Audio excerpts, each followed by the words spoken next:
আসসালামু আলাইকুম। আজকে আমরা শুরু করব এসএসসি পদার্থবিজ্ঞানের ৭ম অধ্যায় তরঙ্গ ও শব্দ। আমি আছি তোমাদের সাথে মোহাম্মদ জায়েদ হাসান। এই অধ্যায়ে মূলত তরঙ্গ ও শব্দ নিয়ে আলোচনা করা হয়েছে এবং এর আগে সরল স্পন্দন গতি এবং আরও কিছু বিক্ষিপ্ত বিষয় নিয়ে আলোচনা করা হয়েছে ছড়ানো ছিটানোভাবে, তেমন গোছানোভাবে আলোচনা করা হয়নি। তো আমরা যতটুকু এসএসসি পর্যায়ে যতটুকু লাগে আমরা ঠিক ততটুকু কভার করার চেষ্টা করব। তো প্রথমে আসো পর্যাবৃত্ত গতি। পর্যাবৃত্ত গতি কি? কোনো গতিশীল বস্তু কণার গতি যদি এমন হয় যে এটি তার গতিপথে কোনো নির্দিষ্ট বিন্দুকে নির্দিষ্ট সময় পর পর একই দিক থেকে অতিক্রম করে, তাহলে তাকে পর্যাবৃত্ত গতি বলে। ধরো ঘড়ির কাঁটার গতি। ঘড়ির কাঁটা সেকেন্ডের কাঁটার দিকে যদি তাকাও তাহলে কি দেখতে পাবে যে 12 থেকে শুরু করে ঠিক 60 সেকেন্ড পর একই দিক থেকে আবার 12-এ ফিরে আসে এবং অর্থাৎ 12-এ বিন্দু দিয়ে অতিক্রম করে। অর্থাৎ ঘড়ির কাঁটা কি করে? 60 সেকেন্ড পর পর নির্দিষ্ট বিন্দুকে নির্দিষ্ট দিক থেকে অতিক্রম করতে থাকে। তাহলে এই যে গতি, একে বলে পর্যায়বৃত্ত গতি। চিত্রের দিকে একটু তাকাও, দেখো কি হবে। এই যে এই বিন্দু থেকে একটা নির্দিষ্ট সময় পর পর এইটা যদি একই দিক থেকে অতিক্রম করে তাহলে এটি হবে পর্যায়বৃত্ত গতি। দেখো এটি একই দিক থেকে তোমার এটা একই দিক থেকে নির্দিষ্ট সময় পর পর এই বিন্দু দিয়ে অতিক্রম করতে থাকবে।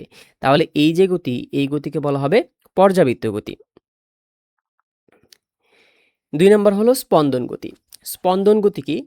পর্যাবৃত্ত গতিসম্পন্ন কোনো বস্তু যদি পর্যায়কালের অর্ধেক সময় কোনো নির্দিষ্ট দিকে এবং বাকি অর্ধেক সময় একই পথে তার বিপরীত দিকে চলে, তবে এর গতিকে স্পন্দন গতি বলে। স্পন্দন গতি প্রথমত এক প্রকার পর্যাবৃত্ত গতি হবে। তাহলে স্পন্দন গতি যদি পর্যাবৃত্ত গতি হয় তাহলে এটি কি করবে? নির্দিষ্ট সময় পর পর একটা বিন্দুকে একই দিক থেকে অতিক্রম করবে। ধরো এটা একটা বিন্দু, এটা কি করবে? স্পন্দন গতি হওয়ার জন্য এটা একবার এই দিকে যাবে এবং বাকি অর্ধেক সময় ওই দিকে যাবে। পর্যায়কাল কি? পর্যায়কাল হচ্ছে, দেখো এই যে এই চিত্রে দেখো, এটা নির্দিষ্ট বিন্দুকে একই দিক থেকে আবার ওই বিন্দুতে ফিরে আসতে যতটুকু সময় লাগবে তাকে পর্যায়কাল বলে। দেখো দেখো এটা ঘুরে আবার এই বিন্দুতে ফিরে আসলো। এই যে তা ঘুরে আবার এই বিন্দুতে ফিরে আসতে যতটুকু সময় দরকার তাকে বলে পর্যায়কাল। স্পন্দন গতিতে কি হবে? দেখো এখান থেকে গিয়ে আবার এখান থেকে আবার এখানে ফিরে আসলো, এটা হবে তার এক পর্যায়। তাহলে পর্যায়কালের অর্ধেক একদিকে থাকবে, আবার ঘুরে আবার ওই দিক থেকে ফিরে আসবে, এটা হবে এক পর্যায়। তাহলে পর্যায়কালের অর্ধেক থাকবে এই দিকে, পর্যায়কালের অর্ধেক একই পথ তার বিপরীত দিকে থাকবে। অর্থাৎ এই বিন্দুটা যদি এমন এমন করতে থাকে তাহলে এই গতিটা হবে স্পন্দন গতি। কারণ কি? এর পর্যায়কালের অর্ধেক একদিকে আর পর্যায়কালের অর্ধেক তার একই পথে তার বিপরীত দিকে, তাহলে এই যে গতি তাকে বলা হবে স্পন্দন গতি। আবার এটা কিন্তু পর্যাবৃত্ত গতি হবে। কেন? দেখো নির্দিষ্ট সময় পর পর একই দিক থেকে একই বিন্দু দিয়ে অতিক্রম করছে। দেখো দেখো এই স্প্রিংটাতে দেখো, স্প্রিংকে যদি একটু টান দিয়ে ছেড়ে দেওয়া হয় তখন কি স্প্রিং কি করতে থাকে? দুলতে থাকে, এদিক ওদিক দুলতে থাকে। অর্থাৎ পর্যায়কালের অর্ধেক একদিকে আর পর্যায়কালের অর্ধেক তার বিপরীত দিকে দুলতে থাকে।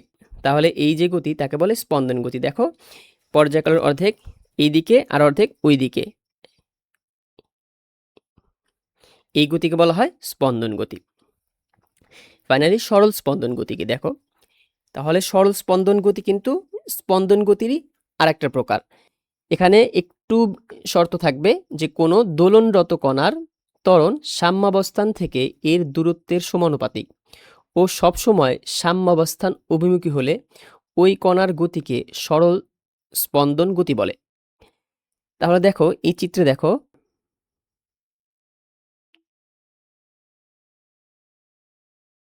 দেখো এই যে গতি এটা হবে একটা সরল স্পন্দন গতি, এটা একটা সরল দোলক, এটা একটা সরল দোলক।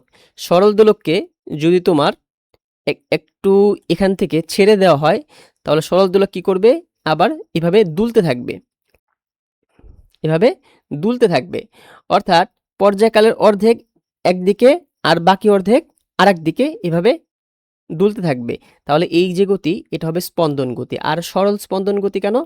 যে এর যে ত্বরণ হবে সাম্যাবস্থান থেকে এর দূরত্বের সমানুপাতিক। অর্থাৎ আমি যদি এটাকে আরেকটু দূরে নিয়ে ছেড়ে দিই তাহলে এর ত্বরণ কী হবে? আরও বেশি বৃদ্ধি পাবে। অর্থাৎ সাম্যাবস্থান থেকে যত বেশি দূরে যাবে এর ত্বরণ তত বৃদ্ধি পাবে এবং সবসময় সাম্যাবস্থান অভিমুখী। মানে কি, এইটা যদি ছেড়ে দেওয়া হয় তাহলে সবসময় সে এই বিন্দুতে থাকার চেষ্টা করবে। এটা হলো তার সাম্যাবস্থান। তাহলে এই যে গতি একে বলা হয় সরল স্পন্দন গতি। তারপর তোমাদের হুকের সূত্র নিয়েও একটু আলোচনা করা হয়েছে। হুকের সূত্রটা কি দেখো, স্প্রিংয়ের ক্ষেত্রে হুকের সূত্রটা প্রযোজ্য। স্প্রিংকে একটি নির্দিষ্ট দূরত্বে প্রসারিত কিংবা সংকুচিত করতে যে বল প্রয়োগ করতে হয় তা ওই দূরত্বের সমানুপাতিক। এই যে একটা স্প্রিং, এই স্প্রিংকে টেনে আমি যত বেশি লম্বা করব আমার তত বেশি বল দিতে হবে। এটাই বলেছে যে বল ওই দূরত্বের সমানুপাতিক। কিভাবে সমানুপাতিক? এটা যদি আমি এই পর্যন্ত লম্বা করি, ধরো এক্স লম্বা করি, তাহলে আমার যদি এফ বল দিতে হয়, তাহলে এর যদি দ্বিগুণ লম্বা করি তাহলে আমার এর দ্বিগুণ বল দিতে হবে। এটাই ধরো এই স্প্রিংকে লম্বা করে আমি এক্স পর্যন্ত লম্বা করলাম। এক্স পর্যন্ত লম্বা করতে যদি এফ বল প্রয়োগ করতে হয়, তাহলে আমি যদি এর দ্বিগুণ লম্বা করি, 2x লম্বা করি, তাহলে আমাকে 2f অর্থাৎ তার দ্বিগুণ বল দিতে হবে। অর্থাৎ কি, বলটা হবে তার যে দূরত্ব বা দৈর্ঘ্য বা কতটুকু আমি লম্বা করব এর সমানুপাতিক। তাহলে হুকের সূত্রটা কি হবে? হুকের সূত্র হবে এফ সমানুপাতিক মাইনাস এক্স। আর সমানুপাতিক চিহ্ন উঠাই দিলে একটা ধ্রুবক আনতে হয়, তাহলে এই যে কে এটা হবে স্প্রিং ধ্রুবক। আর ঋণাত্মক চিহ্নটা কি জন্য? ঋণাত্মক চিহ্ন দেখো, আমি লম্বা টানলাম এইদিকে আর স্প্রিংটা বল প্রয়োগ করছে ওই দিকে, অর্থাৎ আমি যেদিকে টানবো স্প্রিং তার বিপরীত বল প্রয়োগ করে, এই জন্য ঋণাত্মক চিহ্ন দেওয়া হয়। ঋণাত্মক চিহ্ন বোঝায় যে স্প্রিং কর্তৃক প্রযুক্ত বল সর্বদা সরণের বিপরীত দিকে কাজ করে। আমি স্প্রিংটা এই দিকে টেনে লম্বা করেছি, অর্থাৎ স্প্রিংয়ের সরণ হয়েছে এই দিকে, কিন্তু স্প্রিং বল প্রয়োগ করছে তার বিপরীত দিকে।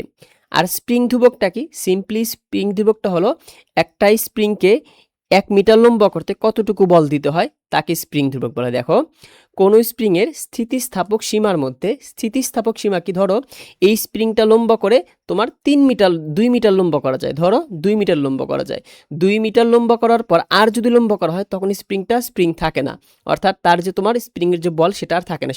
তাহলে ওই যে সীমা তাকে বলা হবে স্থিতিস্থাপক সীমা। তাহলে কোনো স্প্রিংয়ের স্থিতিস্থাপক সীমার মধ্যে মুক্ত প্রান্তের একক সরণ ঘটালে স্প্রিংটি সরণের বিপরীত দিকে যে বল প্রয়োগ করে তাকে ওই স্প্রিংয়ের স্প্রিং ধ্রুবক বলা হয়। অর্থাৎ আমি স্প্রিংটাকে যদি এখান থেকে 1 মিটার টেনে লম্বা করি, তাহলে 1 মিটার লম্বা করার জন্য স্প্রিংটা যতটুকু বিপরীতমুখী বল দিবে তাকে বলবে স্প্রিং ধ্রুবক। তাহলে কোনো স্প্রিংয়ের স্প্রিং ধ্রুবক যদি 10 হয়, তার মানে হলো ওই স্প্রিংকে 1 মিটার লম্বা করতে 10 নিউটন বলের প্রয়োজন হবে। আবার কোনো স্প্রিংয়ের স্প্রিং ধ্রুবক যদি 20 হয়, তার মানে হলো ওই স্প্রিংকে টেনে লম্বা করতে 20 নিউটন বলের প্রয়োজন হবে। এটাই ছিল স্প্রিং ধ্রুবক। স্প্রিং ধ্রুবকের একক হলো নিউটন পার মিটার, অর্থাৎ 1 মিটার লম্বা করতে কত নিউটন বলের প্রয়োজন হয় সেটাই হলো স্প্রিং ধ্রুবক সোজা কথায়। তাহলে কোনো একটা স্প্রিংয়ের স্প্রিং ধ্রুবক বেশি আর একটা স্প্রিংয়ের স্প্রিং ধ্রুবক কম, দুইটা স্প্রিংয়ে যদি একই পরিমাণ বল দেওয়া হয় তাহলে কোন স্প্রিংকে টেনে বেশি লম্বা করা যাবে? অবশ্যই যার স্প্রিং ধ্রুবক কম তাকে তোমার টেনে বেশি লম্বা করা যাবে। ঠিক ততটুকু বল প্রয়োগ করলে যার স্প্রিং ধ্রুবক বেশি তাকে ততটুকু লম্বা করা যাবে না। দেখো, আমরা এখানে দুইটা স্প্রিং নেব। স্প্রিং কনস্ট্যান্ট, দেখো স্প্রিং কনস্ট্যান্ট মানে স্প্রিং ধ্রুবক। এই স্প্রিংটার স্প্রিং কনস্ট্যান্ট হলো 100 নিউটন পার মিটার। আর আমরা এখানে 100 নিউটন বল দেব, এখানে ফোর্স প্রয়োগ করব। আবার দেখো, এই দ্বিতীয় স্প্রিংটার স্প্রিং ধ্রুবক হলো 300 নিউটন পার মিটার। এখানেও আমরা 100 নিউটন বল প্রয়োগ করব। তাহলে দেখি কোনটাকে টেনে কতটুকু লম্বা করা যায়। তাহলে এইটাকে যদি আমি 100 নিউটন বল প্রয়োগ করি, সর্বোচ্চ বল প্রয়োগ করলাম, দেখো 100 নিউটন বল এটা, তাহলে স্প্রিংটাকে টেনে এতটুকু লম্বা করা গেছে। ঠিক আমি 100 নিউটন বল যদি এই স্প্রিংটাতে দেই, দেখো এই স্প্রিংটা আমি 100 নিউটন বল দিলাম, তাহলে এই স্প্রিংটা এতটুকু লম্বা হয়েছে। দেখো এই যে তোমার এখানে ছিল এই স্প্রিংটা এতটুকু বেশি লম্বা হয়েছে, অর্থাৎ এই স্প্রিংয়ের স্প্রিং ধ্রুবক কম ছিল, তাই একে লম্বা করতে কম বলের প্রয়োজন হয়েছে। আর এই স্প্রিংয়ের স্প্রিং ধ্রুবক বেশি, তাই এই স্প্রিংকে টেনে লম্বা করতে বেশি বলের প্রয়োজন হবে। এবার আমরা সরল দোলক নিয়ে একটু কথা বলবো। দেখো সরল দোলক কি? এই যেটা হচ্ছে সরল দোলক, একটি সুতাকে এক প্রান্তে বেঁধে যদি সুতার আরেক প্রান্তে কোনো ভারী কিছু বাঁধা হয় তাহলে, এবং সেটাকে যদি এভাবে দুলানো হয় তাহলে সেটাকে আমরা বলি সরল দোলক। এই সরল দোলক যেমন ঘড়ির পেন্ডুলাম, এটাও কি হবে? সরল দোলক হবে। এই সরল দোলকের কিছু সূত্র রয়েছে। দেখো নির্দিষ্ট স্থানে সরল দোলকের দোলনকাল। দোলনকাল মানে কি? এই যে এই বিন্দুতে আছে, একবার স্পন্দন দিয়ে এখানে ফিরে আসতে যে সময় লাগবে তাকে বলবে হচ্ছে দোলনকাল। দেখো দোলনকাল বা পর্যায়কাল। দেখো দেখো এখান থেকে একবার গিয়ে আবার এখানে ফিরে আসতে যতটুকু সময় লাগবে সেটাই হলো তার দোলনকাল বা পর্যায়কাল। তাহলে এই যে দোলনকাল, এটা হবে এর যে কার্যকরী দৈর্ঘ্য, অর্থাৎ এই যে সুতা প্লাস এই যে এটাকে বব বলা হয়, এই ববের মাঝামাঝি যে দৈর্ঘ্য এর সমানুপাতিক। মানে আমি যদি সুতাটা লম্বা করি তাহলে ঠিক সেম পরিমাণ দোলন দিতে তার সময় বেশি লাগবে। নির্দিষ্ট স্থানে সরল দোলকের দোলনকাল তার কার্যকরী দৈর্ঘ্যের বর্গমূলের সমানুপাতিক। মানে টি দ্বারা দোলনকাল প্রকাশ করা হয়, আর কার্যকরী দৈর্ঘ্য যদি এল হয় তাহলে টি সমানুপাতিক হবে √এল, অর্থাৎ দোলনকাল কার্যকরী দৈর্ঘ্যের বর্গমূলের সমানুপাতিক। আবার সরল দোলকের দোলনকাল অভিকর্ষ ত্বরণের উপরও নির্ভর করে। নির্দিষ্ট দৈর্ঘ্য বিশিষ্ট, অর্থাৎ দৈর্ঘ্যটা যদি স্থির রাখা হয়, সরল দোলকের দোলনকাল অভিকর্ষীয় ত্বরণের বর্গমূলের ব্যস্তানুপাতিক হবে। অর্থাৎ অভিকর্ষ ত্বরণ বেশি হলে সরল দোলকের দোলনকাল কম হবে, অভিকর্ষ ত্বরণ কম হলে সরল দোলকের দোলনকাল বেশি হবে।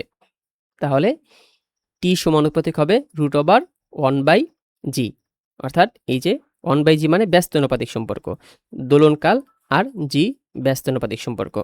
চলো আমরা একটা সিমুলেশন দেখি।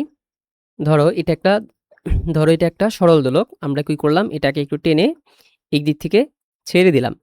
তাহলে এটাকে ছেড়ে দিলে তোমার এটা এভাবে দুলতে থাকবে, এই যে সরল দোলক দুলতে থাকবে। এটার দৈর্ঘ্য যদি একটু বৃদ্ধি করা হয়, দেখো আমি এখান থেকে কি করব, দৈর্ঘ্যটাকে একটু বাড়াই দেব। এই দেখো এখান থেকে এর ভিতরে আছে, এত ডিগ্রির ভিতরেই আছে। যদি আমি দৈর্ঘ্যটা বৃদ্ধি করি, এই যে কার্যকরী দৈর্ঘ্য বৃদ্ধি করি, তাহলে দেখো এই যে এই দুই বিন্দুর ভিতরে দুলতে একটু বেশি সময় নেবে। এই দেখো একটু স্লো হয়ে গেছে, দেখেছো? একটু স্লো হয়ে যাবে। আবার যদি কার্যকরী দৈর্ঘ্য কমিয়ে দেই তাহলে দেখো আবার ফাস্ট হয়ে যাবে। এটাই হচ্ছে প্রথম সূত্রটা, যে নির্দিষ্ট স্থানে সরল দোলকের দোলনকাল তার কার্যকরী দৈর্ঘ্যের বর্গমূলের সমানুপাতিক। এবার আসো অভিকর্ষ ত্বরণের সাথে কেমন সম্পর্ক। অভিকর্ষ ত্বরণের সাথে সম্পর্ক ছিল ব্যস্তানুপাতিক সম্পর্ক ছিল। অর্থাৎ অভিকর্ষ ত্বরণ যদি বেশি হয় তাহলে দোলনকাল কম হবে, আর যদি অভিকর্ষ ত্বরণ কম হয় তাহলে দোলনকাল বেশি হবে।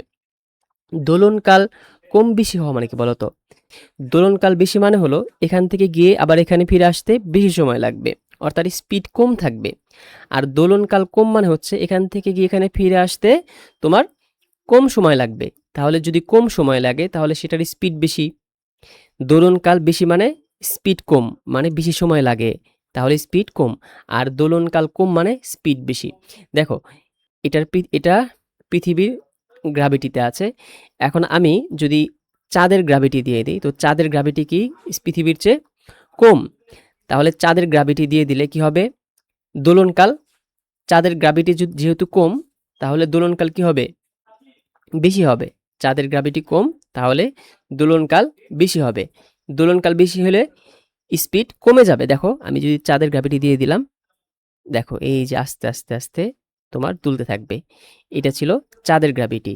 আমি গ্র্যাভিটি কমিয়ে দিয়েছি, দোলনকাল বেশি হয়ে গেছে। দোলনকাল আগে যে সময় লাগতো এখন তার চেয়ে বেশি সময় লাগছে। আবার পৃথিবীটাতে দিয়ে দিলাম, দেখো এই যে দোলনকাল কমে গেছে, অর্থাৎ স্পিডে যাচ্ছে, এখান থেকে এখানে ফিরে আসতে কম সময় লাগছে। আর একটু যদি আমি দেখো এই যে গ্র্যাভিটি বাড়াচ্ছি, স্পিড বাড়ছে, যে গ্র্যাভিটি বাড়াচ্ছি দোলনকাল কমছে মানে স্পিড বাড়ছে, দোলনকাল কমা মানে স্পিড বাড়া। তাহলে আমরা দুইটা সূত্র পাই। একটা পাই হচ্ছে টি সমানুপাতিক √L, অর্থাৎ দোলনকালটা কার্যকরী দৈর্ঘ্যের বর্গমূলের সমানুপাতিক। আর একটা হলো টি সমানুপাতিক √1/g, অর্থাৎ দোলনকালটা হবে তোমার অভিকর্ষ ত্বরণের বর্গমূলের ব্যস্তানুপাতিক। তাহলে আমরা এই দুইটা সূত্রকে যদি একত্রে লিখি তাহলে এইভাবে লেখা যায়, দেখো টি সমানুপাতিক √L/g। এবার আমরা যদি সমানুপাতিক চিহ্নতে উঠিয়ে দিই তাহলে আমরা সূত্রটা হবে এমন, টি ইকুয়াল টু একটা ধ্রুবক আসবে, এই ধ্রুবকটা হবে 2π, তাহলে টি ইকুয়াল টু 2π √L/g।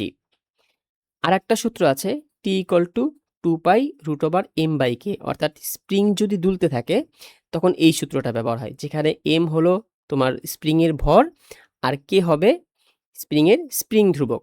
তাহলে স্প্রিংয়ের যে দোলন কাল সেটা হবে তার ভরের বর্গমূলের সমানুপাতিক, আর স্প্রিংয়ের দোলনকাল তার স্প্রিং ধ্রুবকের বর্গমূলের ব্যস্তানুপাতিক সম্পর্ক হবে। এই সূত্র থেকে আমরা তাহলে কি কি দেখতে পাই দেখো তো, আমাদের এমসিকিউর জন্য এগুলো ইম্পর্টেন্ট, যে কার্যকরী দৈর্ঘ্যর সাথে দোলনকাল বা পর্যায়কালের সম্পর্কটা সমানুপাতিক। তাহলে কার্যকরী দৈর্ঘ্য যদি বৃদ্ধি করা হয় তাহলে পর্যায়কালও বৃদ্ধি পাবে। আবার অভিকর্ষ ত্বরণের সাথে দোলনকাল বা পর্যায়কালের সম্পর্ক ব্যস্তানুপাতিক। তাহলে অভিকর্ষ ত্বরণ যদি বৃদ্ধি করা হয় পর্যায়কাল হ্রাস পাবে। আবার এই সূত্রে দেখো স্প্রিংয়ের ক্ষেত্রে স্প্রিংয়ের নিচে যে ভরটা থাকে সেটা যদি বৃদ্ধি করা হয় তাহলে তোমার পর্যায়কাল বাড়বে। আবার স্প্রিং ধ্রুবক যদি বেশি হয় পর্যায়কাল কমবে, আর স্প্রিং ধ্রুবক কম হলে পর্যায়কাল বাড়বে, অর্থাৎ উল্টা সম্পর্ক। এবার চলো আমরা এই দুইটা সূত্র দিয়ে আমরা কিছু ম্যাথ করব। দেখো 0.1 মিটার লম্বা একটি সুতা দিয়ে x গ্রাম ভরের একটি ঘড়ি ঝুলিয়ে দেওয়া হলে ভরটির দোলনকাল কত? দেখো তাহলে ভরটির দোলনকাল বের করতে বলেছে, দেওয়া আছে হচ্ছে কার্যকরী দৈর্ঘ্য 0.1 মিটার আর অভিকর্ষ ত্বরণ 9.8 মিটার পার সেকেন্ড স্কোয়ার। বের করতে বলেছে দোলনকাল কত, আর ভর দেওয়া আছে কিন্তু আমাদের সূত্রে ভরের কোনো সম্পর্ক নেই, অর্থাৎ ভরের উপরে দোলনকাল নির্ভর করে না। তাহলে আমরা জানি কি টি ইকুয়াল টু 2π √L/g। এখান থেকে আমরা মানটা বসাবো, এল এর মান হচ্ছে 0.1 মিটার আর অভিকর্ষ ত্বরণ 9.8 মিটার পার সেকেন্ড স্কোয়ার। তাহলে আমাদের মান আসবে 0.635 সেকেন্ড। তাহলে ওই ভরটির দোলনকাল হবে 0.635 সেকেন্ড। 1 মিটার লম্বা একটি সুতায় 30 গ্রাম ভরের একটি ইটের টুকরা ঝুলিয়ে দেওয়া হলে দোলনকাল কত? অর্থাৎ আমি হাতে 1 মিটার লম্বা সুতা নিয়েছি আর তার সামনে একটা ইট বেঁধে দিয়েছি এবং সেটা দোলালে তোমার দোলনকাল কত হবে দেখো। তাহলে কি কি দেওয়া আছে? কার্যকরী দৈর্ঘ্য 1 মিটার আর অভিকর্ষ ত্বরণ 9.8 মিটার পার সেকেন্ড স্কোয়ার। এখানে কিন্তু আমাদের ভরের কোনো কাজ নেই, ভরের কাজ হচ্ছে যদি স্প্রিং হয় সেক্ষেত্রে ভর লাগবে, কিন্তু এই সূত্রে ভর লাগবে না। আমরা জানি আগের মতো সূত্রটা লিখব, টি ইকুয়াল টু 2π √L/g।